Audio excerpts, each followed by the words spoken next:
Hoje nós vamos trabalhar com regra de 3. Regra de 3. Né? Nós tivemos ali na lista de exercício, o primeiro exercício dizia o seguinte, né? Que vamos colocar aqui, conforme a gente explicou lá na aula, a nossa planilhazinha, a nossa tabelinha. Né? O que a gente explicou? Antes e depois. Que o problema sempre vai mostrar pra gente uma situação anterior, com todas as grandezas, todos os dados da grandeza, e vai dar uma situação posterior, o depois, e vai nos questionar sobre uma das grandezas lá que vai estar faltando. Isso é o princípio básico da regra de 3.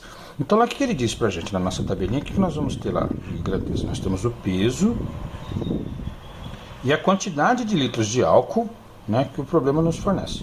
Então o que nós vamos fazer? No peso, o que ele disse pra gente? Que a gente tem 6.000 quilos de cana-de-açúcar produz 500 litros de álcool. Foi isso que ele falou para nós, verdade? E aí ele perguntou o seguinte, com 15.000, quantos litros de álcool a gente vai produzir? Então qual é a primeira coisa que a gente faz aqui, pessoal? A primeira coisa que a gente faz é determinar se as grandezas são diretamente proporcionais ou inversamente proporcionais. Então quando elas são diretamente proporcionais, a gente explicou na aula lá também, se vocês vão lembrar disso, as duas grandezas elas crescem, elas aumentam juntas ou diminuem junto. Como assim, professor? Não entendi. Se uma delas aumentar, a outra automaticamente tem que aumentar. Se uma delas diminuir, a outra automaticamente tem que diminuir. Isso é diretamente proporcional. Então a gente faz a seguinte pergunta lá para a grandeza onde está a nossa incógnita, para a grandeza onde está o x. A gente define a seta para cima para ela e pergunta, se eu aumentar a quantidade de litros, para mim poder aumentar a quantidade de litros fabricada, o que tem que acontecer com o peso? A quantidade de peso de cana-de-açúcar que eu uso tem que aumentar também, né, pessoal? É a mesma concepção lá da farinha do bolo. Lembra que a gente explicou essa sala de aula? Para mim poder dobrar a receita, eu tenho que dobrar a quantidade de ingredientes, correto? Então, para mim dobrar a quantidade que eu quero aqui, ou para mim aumentar a quantidade que eu quero de litros produzidas, eu tenho que aumentar também o peso. Então, aumentou uma, aumentou a outra, elas são diretamente proporcionais. Então, as setinhas são iguais. Lembra, pessoal? As setinhas são para cima, diretamente proporcional. Vamos pintar aqui a nossa setinha. E agora, qual é a tecnologia que nós usamos? Nós vamos montar, né? Lembra que eu falei, eu particularmente uso desta forma, acho melhor assim.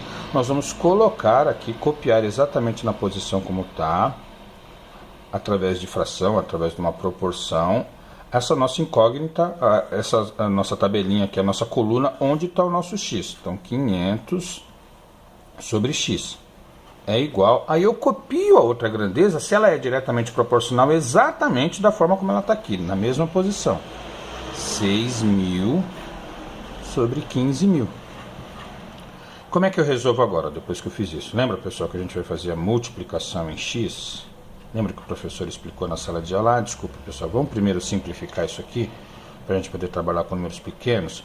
Eu vou simplificar de que forma? Dividindo em cima e embaixo por 1.000, ok? Quando eu divido 6.000 por 1.000, fica 6.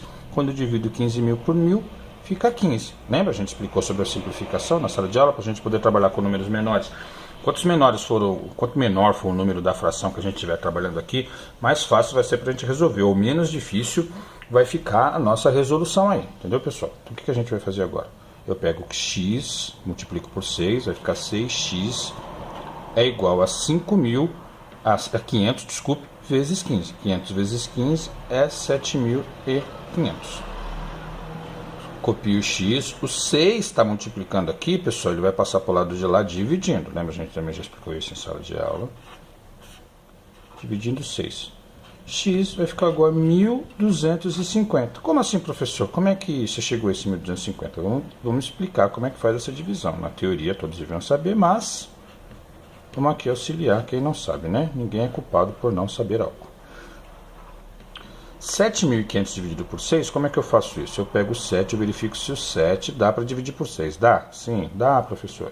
Então eu faço a seguinte perguntinha. Quantas vezes o 6 cabe dentro do 7?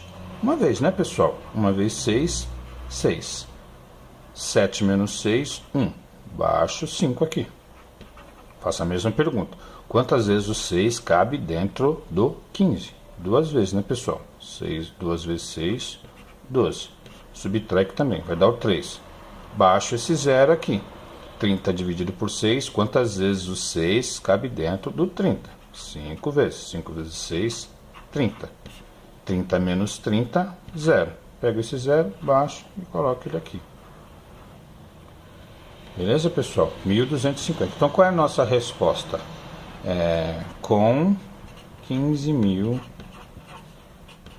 quilos de cana de açúcar,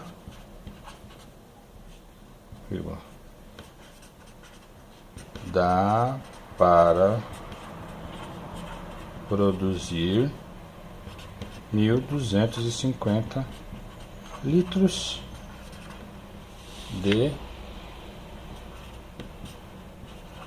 álcool. Ok, pessoal? Beleza? Tá aí a solução do exercício 1. Beleza, pessoal? Vamos pro 2 agora.